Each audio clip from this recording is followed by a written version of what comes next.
వచ్చిందండి వయ్యారి. ఏమిటి ఏటీఎంకి వెళ్ళి డబ్బులు డ్రా చేసుకొస్తానని చెప్పి ఇంత లేట్ అయిపోయింది ఏంటి? ఇక్కడ ఏటీఎంలో డబ్బులు లేవని సిగ్నల్ దాటాక ఏటీఎంకి వెళ్ళానండి, అందుకే ఎంత లేట్ అయిపోయింది. క్యూ ఎక్కువ ఉందా? ఎవరితోనే సోదేస్తూ కూర్చున్నావా?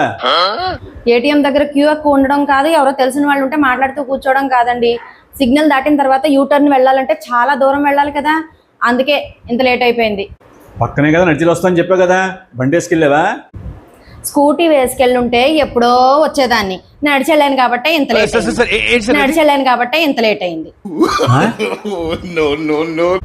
ఏమండి, పొద్దున్న వాకింగ్కి వెళ్ళినప్పుడు పక్కింటి ఆయనకి నా గురించి ఏం చెప్పారు? నేనేం చెప్పానే? అయినా ఆ విషయం నీకెలా తెలుసు? ఏం నాకు తెలియదు అనుకుంటున్నారా? పక్కింటి ఆవిడ నాకు చెప్పిందిలేండి. మా ఆయన అన్ని అబద్ధాలు చెప్తారా, ఆయన ఏం చెప్పినా నమ్మొద్దని చెప్పొచ్చానులేండి. మా ఆవిడ దేవత, ఇంటి పని వంట పని తనే చేసుకుంటుంది, నాకు ఏ పని చెప్పదని చెప్పాను. చెప్పు నంబర్లే.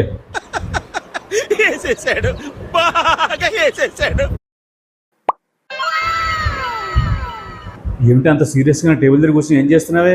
మొన్న థైరాయిడ్ డాక్టర్ దగ్గరికి వెళ్ళానా, ఆయన డైటీషియన్ దగ్గర పంపించారా? ఆయన ఏం చెప్పారో తెలుసా? అర్జెంటుగా మీ డైట్లో షుగరు వైట్ రైస్ కట్ చేయమన్నారు. ఇందాక నుంచి కట్ చేస్తున్నాను, కట్ అవ్వట్లేదండి.